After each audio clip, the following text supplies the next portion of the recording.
Halo semuanya, selamat datang di podcast Generalis di channelnya Zaini Al-Wahyu.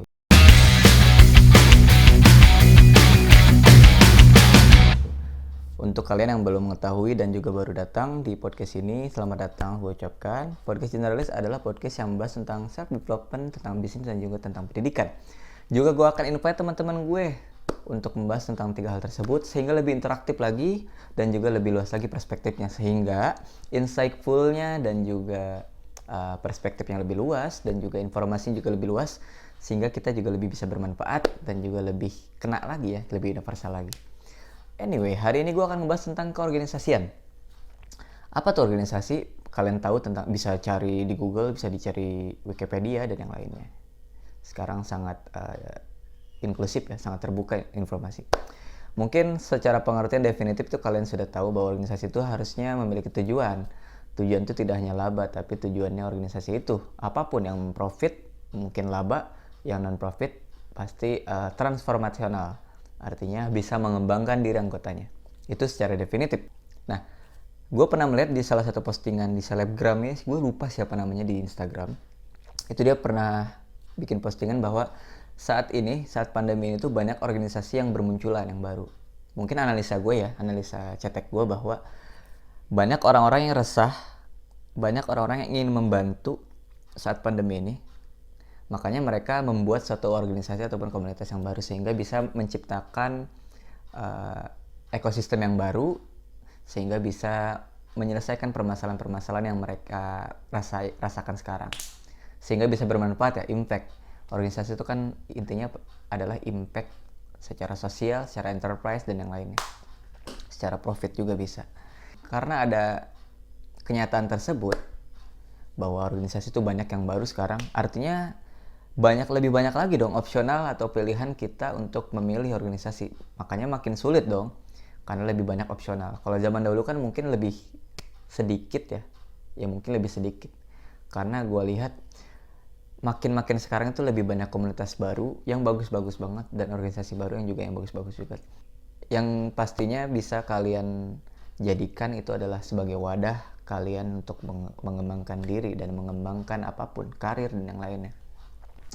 Anyway, gue akan bantu kalian semua untuk bagaimana sih Kak memilih organisasi yang bagus, yang baik, yang juga impact-nya juga buat pribadi juga ada. Tapi sebelum gue membahas tentang itu, gue mau bahas dulu bahwa teman-teman harus ketahui bahwa banyak organisasi yang hanya mementingkan pada hal quantity. Jadi kalau di dulu gue tahu dikit tentang ADART ya, anggaran dasar dan anggaran rumah tangga. Itu organisasi yang formal itu pasti punya itu, ADART. ADART itu kayak pedoman dalam organisasi itu. Jadi cara bermain di organisasi itu bagaimana, kasnya kayak gimana, terus pemilihan ketua umumnya gimana, keanggotaannya kayak gimana, pokoknya semuanya ada di sana. Jadi kayak pedoman, kayak undang-undang di organisasi itu namanya ADART. Nah, biasanya di sana tuh ada syarat. Salah satu organisasi A misalnya, gue analogiin, organisasi A ini bisa beroperasi terus ketika memiliki setiap tahun tuh menambahkan 100 anggota atau 100 anggota organisasi. Nah, kalau tidak berarti dia akan turun grade-nya. Artinya tidak bisa beroperasi lagi di sini. Jadi grade-nya akan turun ke bawah. Jadi ada merupakan prasyarat dari komunal ataupun organisasi ini harus memiliki syarat tertentu sehingga bisa beroperasi terus di sini. Artinya kan itu hanya pada quantity.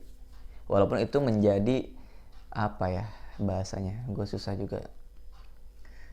Itu menjadi komitmen bersama bahwa anggota-anggota di dalam organisasi tersebut harus berkomitmen untuk memajukan organisasi itu dengan cara, salah satu indikatornya adalah ya mencari orang-orang yang mau mengembangkan dirinya sehingga bisa masuk ke organisasi tersebut. Namun kita harus pintar memilah bahwa organisasi yang ADRT-nya seperti itu, yang memiliki kewajiban secara kuantiti seperti tadi, itu kualitinya juga tidak boleh dilupakan. Ya, kita harus mampu atau pintar memilah kedua hal itu. Nah, sekarang kita masuk ke bagaimana sih atau tips untuk memilih organisasi yang baik di era pandemi ini khususnya di kampus ataupun di luar kampus. Yang pertama adalah tadi, bagaimana kita melihat organisasi itu atau komunitas itu tuh memiliki kualitas yang baik dan juga kuantitas yang baik. Begini, punya kualitas yang baik, misalnya punya ADART, punya program yang bagus, yang terencana, dan juga punya pemimpin yang baik. Itu secara kualitas ya, secara pendeknya. Nah, nanti bisa kalian bisa lebih perdalam lagi arti dari kualitas organisasi itu apa aja. Di buku juga, di jurnal juga banyak. Yang kedua adalah track record organisasi itu. Kalian sekarang ada di zaman disrupsi ini ya, bisa semuanya bisa di-searching, bisa di-search di Google dan yang lainnya. Misal kalian mau ikut organisasi A, kalian search A, track recordnya seperti apa. Pernah ini kah? Atau pernah punya prestasi ini kah? Atau yang lainnya. Itu sangat penting ya. Yang ketiga adalah alumni organisasi itu. Kita harus melihat siapa saja alumni organisasi itu, di mana mereka, kesibukan mereka. Walaupun tidak secara detail, namun kita tahu siapa saja. Oke, tips yang terakhir adalah sesuai kemampuan kita dan juga sesuai dengan kebutuhan kita. Ini sedikit lebih pragmatis terdengarnya karena kalian harus tahu organisasi yang akan kalian pilih adalah apakah relevan ataupun tidak dengan kemampuan atau skill kalian. Sehingga kalian bisa berperan lebih nikmat lagi atau lebih mudah lagi untuk organisasi tersebut. Nah, setelah kalian berperan atau berkontribusi di sana, jadi kalian juga harus memikirkan apakah organisasi itu bisa memberikan sesuatu untuk kami atau untuk kita. Kenapa? Karena harus ada feedback ya antara organisasi dengan kita.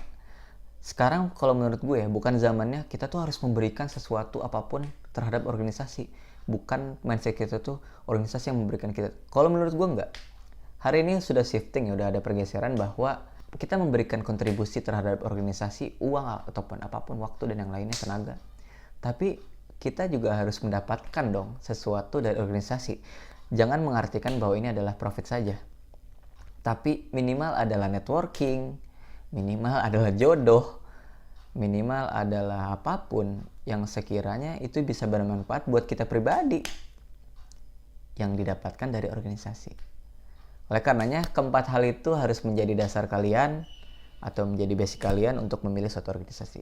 Semoga kalian menjadi aktivis yang baik, yang memiliki idealisme yang baik, yang bisa berkontribusi secara nyata di negara dan juga agama, sehingga negara kita bisa lebih berkembang lagi dengan kehadiran kalian.